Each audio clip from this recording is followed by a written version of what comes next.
tersenyum di alam barzakh. Dia lihat rohnya senang. Tapi sebaliknya kalau pada diri kurang atau dalam macam-macam alhamdulillah, maka tetap didoain. Dan supaya didoain tetap kalau melihat anaknya pada berantakan, ya, apa kata orang tua kita dengan kesedihannya, ya Allah, Allahumma hdihim, ya Allah jangan kau matikan mereka, jangan kau matikan anak-anakku sampai kau berikan hidayah kepada mereka semua. Subhanallah, orang tua. Nah, itu di tempat ini. Nah, kalau orang yang sholat 2 rakaat ba'diyah maghrib, ya, karena kita belum tahu ke hadis tadi, tahu pokoknya namanya Nabi ngerjain dapat pahala. Nah, dengan duduk di majelis ilmu jadi makin mantap, ya, makin kuat dan akidah kita insya Allah. Kalau udah tahu begitu kita nggak mau tinggal untuk ba'diyah maghrib, betul? Jadi kata Nabi, kutibat 2 pahala ba'diyah maghrib itu ditulis ditaruh di illiyin. Apa itu illiyin? Diwanul khair allati dawwanu fiha ma'amila rusulah al-fatalaini. Nah, illiyin di sini tempat diwanul khair. Diwan illiyin di sini adalah buku catatan kebaikan-kebaikan yang isinya adalah amal-amal solehnya orang soleh. Jadi al-illiyin tetap kebaikan, tapi di sini di dalam masalah pahala buku dia. Nama buku catatan pahala kebaikan yang dilakukan oleh orang-orang soleh. Orang-orang soleh mana? Dari 2 kelompok, minat tsaqalain, dari bangsa jin dan bangsa manusia. Karena kan Allah menciptakan bukan manusia doang, ada bangsa jin yang juga diperintahkan untuk beribadah. Ayatnya wa ma khalaqatul jinna wal insa illa liya'budun. Tidaklah menciptakan bangsa jin dan bangsa manusia kecuali untuk beribadah. Ya, maka di dalam illiyin itulah catatan-catatan pahala. Jadi catatan pahala kebaikan orang-orang terbaik. Orang soleh apa namanya? Orang baik. Nah, di antaranya ada tadi 2 rakaat ba'diyah maghrib. Insya Allah. Sehingga kata ulama fikih, seandainya kita terlupakan atau tidak sempat melakukan qabliyah ataupun ba'diyah, maka sunnah mengqadhanya. Itu sholat sunnah yang disunahkan qadha. Tahu qadha? Bayar. Ya, bayar aja udah, tadi yang dikerjain bayar. Kerjain aja kapan bebas. Dia waktunya tidak terkena waktu makruh. Habis asar boleh, habis subuh boleh kita bayar. Diriwayatkan Rasulullah SAW habis sholat asar. Sholat asar selesai, habis sholat lagi 4 rakaat. Kalau kita lihat asar ada ba'diyah nih. Nah, tapi Nabi sholat 4 rakaat setelah sholat asar. Setelah selesai sholat, Nabi ditanya oleh sahabat, ya Rasulullah, ya 4 rakaat apa tadi yang kau lakukan setelah sholat asar? Kata Nabi, itulah qabliyah zuhur yang belum aku lakukan tadi. Qabliyah zuhur kelupaan mungkin atau waktunya sibuk, tidak bisa. Ya sehingga nggak dikerjain, kelupaan baik sengaja ataupun kelupaan apa? Dibayar, diqadha kapan? Nabi bayarnya kapan? Sholat asar. Karena sholat rawatib yang disunahkan mengqadha, dia bukan termasuk sholat maf'ul mutlaq, dia bukan sholat biasa, tapi dia sholat yang boleh dikerjakan, dibayar kapan saja, termasuk habis asar ataupun habis subuh. Ya, ini sunnah mengqadha. Tapi kita tahu dari formulanya, ba'diyah. Ingat tadi nggak ba'diyah maghrib, lagi tahajud bangun jam 3. Kan selain sholat malam ada yang kita kerjain, ya, yang belum witir, sebelum witir sholat dulu. Sholat apaan tadi? Ba'diyah maghrib. Nah, supaya tidak ketinggalan dapat pahala ini. Kita kumpulin pahala-pahala kita. Ada pahala yang kita taruh di catatan amalan kita khusus. Ada pahala yang kita taruh di illiyin tadi. Kata Nabi, mana di antaranya? Rakaat 2 rakaat ba'diyah maghrib. lagi permohonan pas jalan. Alat pilihan pokoknya diingat seandainya dia sholat ba'diyah itu dia kerjain, kapan dia membayar, kapan aja boleh. Kapan aja bayarnya boleh. Itu Pak. Ya. Makanya baca zikirnya Allahumma antas salam, sebenarnya ini enggak lantas. Maka kata ulama, kalau kita habis sholat nggak bisa ngikutin zikir sampai selesai, mau pulang duluan boleh. Yang penting jangan tidak berdoa. Tuh zikir kita istighfar udah misalnya. Wah, yang misalnya subuh kan, kadang subuh ada urusan. Ya tadi pasar kurang apaan masak, ya kan? Siangan udah penuh. Nah, pasar tadi habis sholat jangan lantas jalan. Kita zikir udah istighfar atau baca tasbih subhanallah, ya ataupun udah tahmid dan takbir. Kita mau selesai duluan, mau bubar duluan, doa. Jangan kabur doa. Dia manfaatkan doa habis sholat. Nabi pernah ditanya, ya Rasulullah ayyud du'ai asma'. Ya Rasulullah ayyud du'ai asma'. Ya Rasulullah, doa kapan paling didengar sama Allah? Maknanya artinya waktu mustajab. Karena Allah kapan aja dengar. Maknanya hadis ini, kapan doa yang waktunya mustajab? Mustajab apa? Mandur kalau bahasa Jawa. Makbul. Hadis sahih. Nabi jawab, jawfal laili wa duburas salawat. Di antaranya kata Nabi dua. Ya, yang pertama, waktu mustajab itu doa, jawfal lail, pertengahan malam, khususnya pertengahan malam yang terakhir, sepertiga malam yang terakhir. Yang kedua, wa duburas salawat. Ini Pak.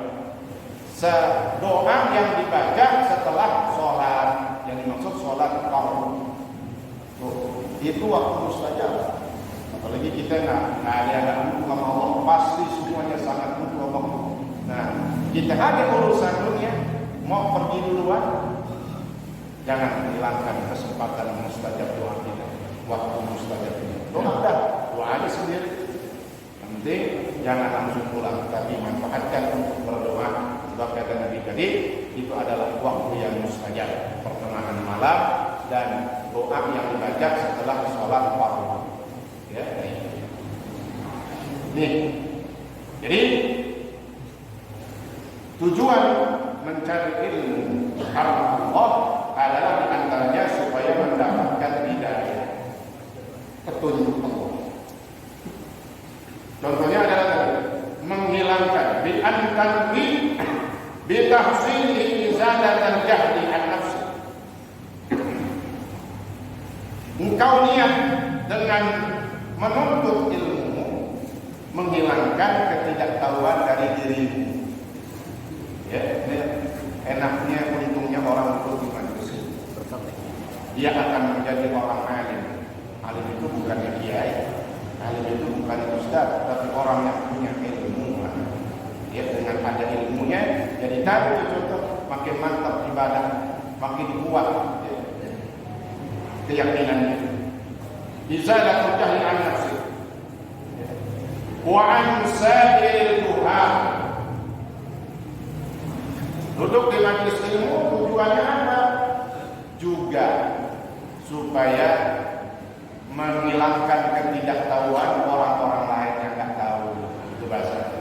Orang-orang yang masih jahil, kita udah tahu duduk di majelis ilmu, pulang kita kasih tahu. Nggak usah jauh-jauh. Kalau dari sini kasih tahu bininya tadi tentang apa tadi? Sholat, ba'diyah, maghrib. Ada lagi banyak. Kalau kita baca di dalam kitab hadis tentang fadilah sholat sunnah. Yang tadi ya, ini kan secara umum tahunya pokoknya sunnah, kita percaya dapat pahala.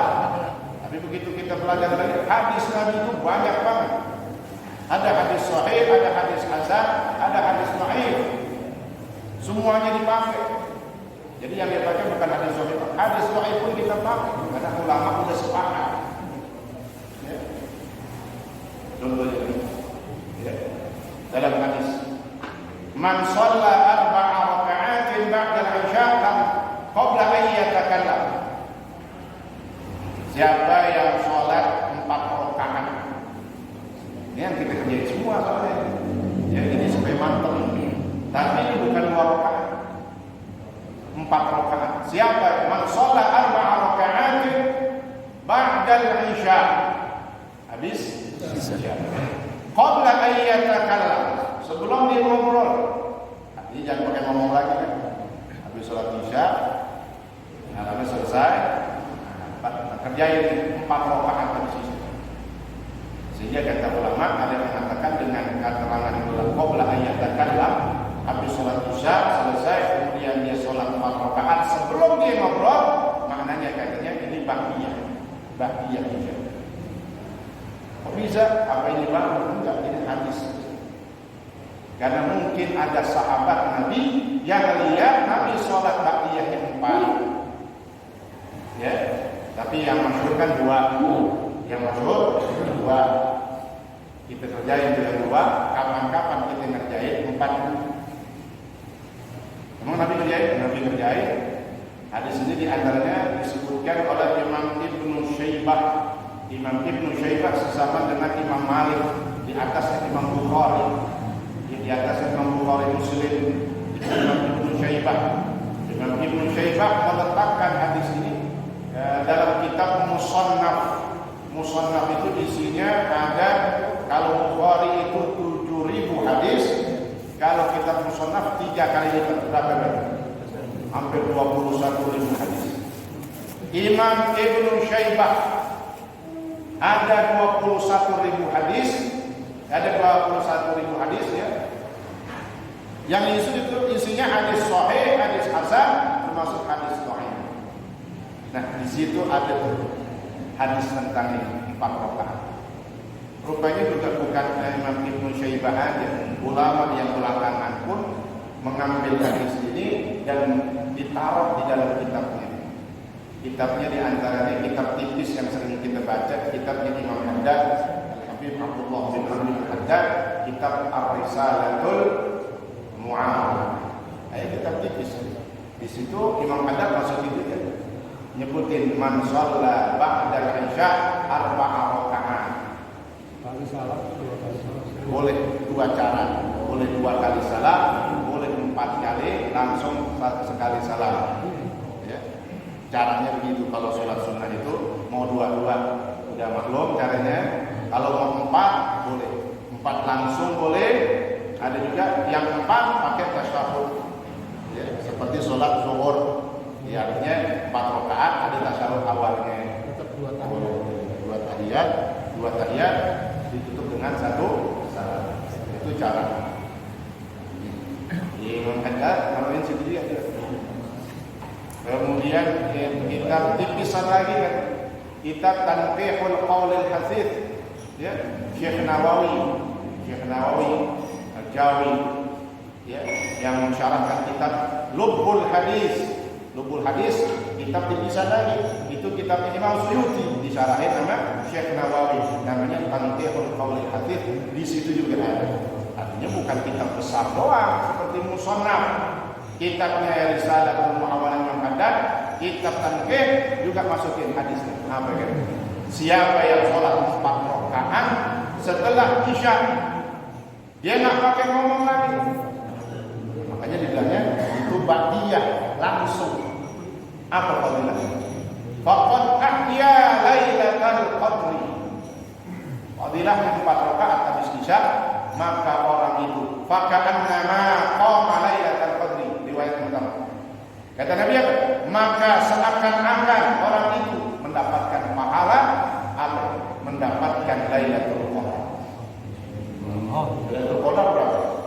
Lailatul Qadar khairun min alfi syahr. Al-Qur'an itu. Kata Allah, Lailatul Qadar itu pahalanya lebih baik dari orang yang beribadah selama 1000 bulan. Enggak sama 1000 bulan, tapi lebih baik dari orang yang ibadah selama 1000 bulan. Lailatul Qadar. Ya, bahkan dalam riwayat lain ditambahin faqad ahya lailatul qadri fil masjidil haram. Itu riwayatnya. Siapa yang sholat 4 rakaat habis isya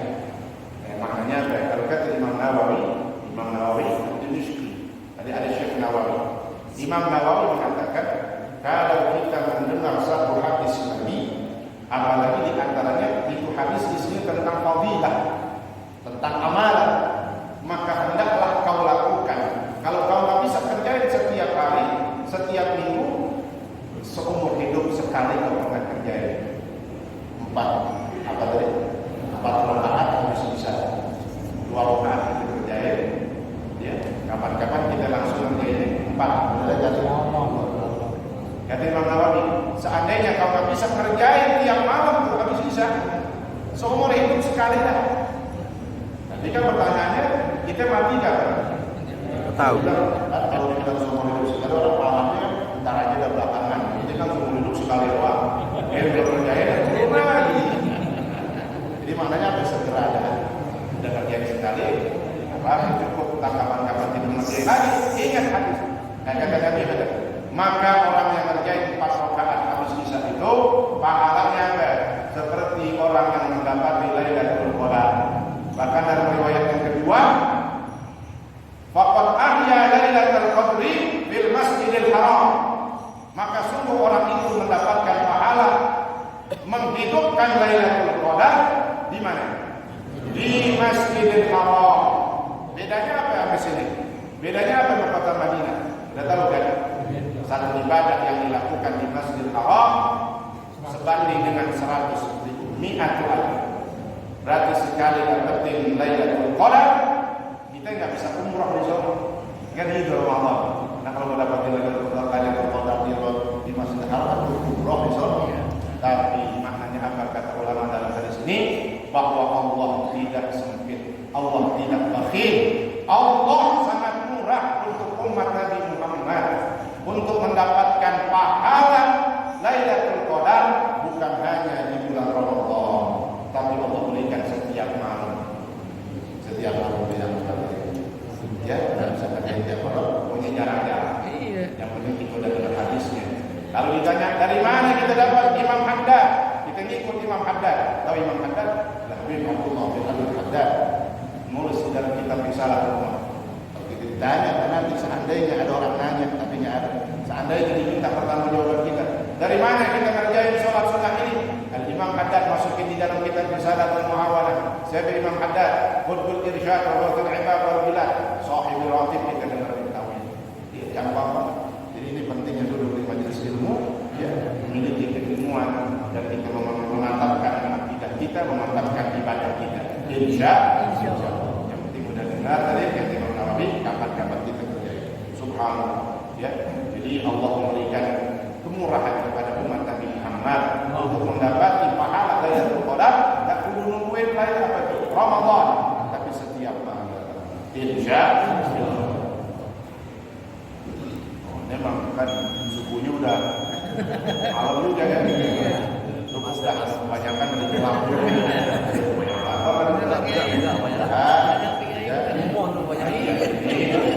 Biasa. Mendapatkan pahala Durasinya melapar.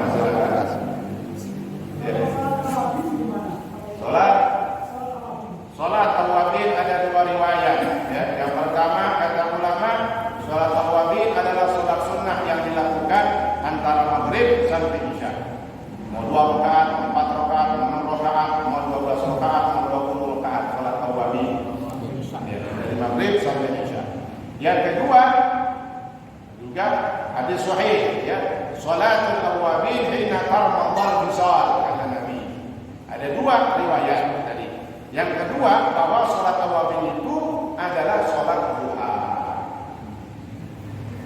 Salatul awabin hina tarmadal fisal. Salat awabin itu dilakukan kapan? Ketika anak ontak udah mulai kepanasan.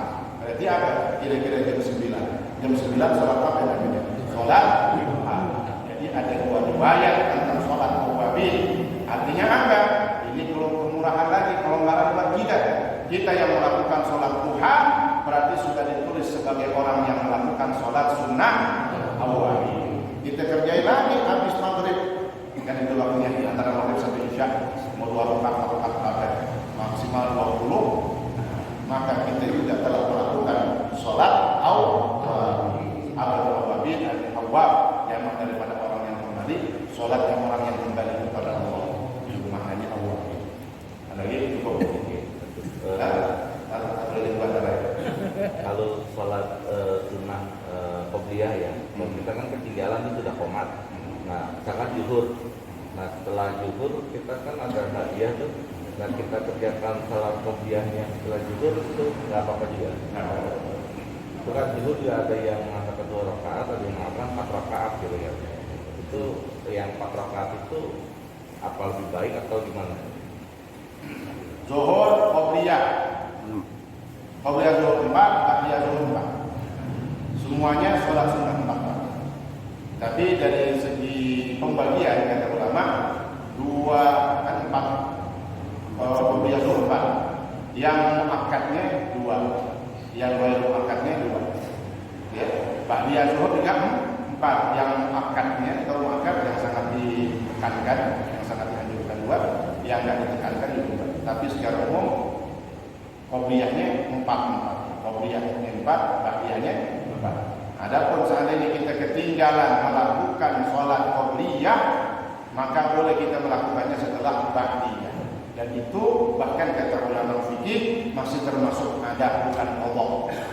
Kalau qadha kan yang tadi saya contoh itu. Nabi sholat ba'diyah qobliyah zuhur, tapi ngerjainnya di waktu asar. Itu namanya qadha. Ya. Bayarnya qadha sebutnya. Tapi kalau kita sholat karena udah qomat, kita nggak sempat qobliyah. Sedangkan kita pengen jaga ke qobliyah kita. Apa? Habis sholat zuhur dan kita sholat qobliyah. Niatnya tetap normal sama qobliyah. Ya, habis sholat qobliyah kita tambah lagi yang ba'diyah. Boleh. Qobliyah dulu, ba'diyah. Bebas qobliyah dulu bagus. Kalau mau banyak qobliyah dulu. Lalu ba'diyah. Terakhir. Sholat. Dijelaskan sholat isya bagi isya 4 rakaat. Dan kalau sholat isya bagi isya 2 rakaat tambah witir 3 rakaat termasuk bagi 4 rakaat. Yang 4 rakaat tadi itu nggak termasuk witir. Ya, jadi 4 rakaat ba'diyah. Ya, 4 rakaat bukan dengan witir. Ya, witir ya kan ganjil ya. Kalau mau 2 rakaat aja biasa ba'diyah isya 2 rakaat. Kalau witir pakai 3 witir sebenarnya. Di totalnya jadi 5 kalau pakai witir. Jadi yang 4 tadi itu bukan termasuk witir tapi murni sholat ba'diyah isya. Ya. Cukup ya, mudah-mudahan bermanfaat.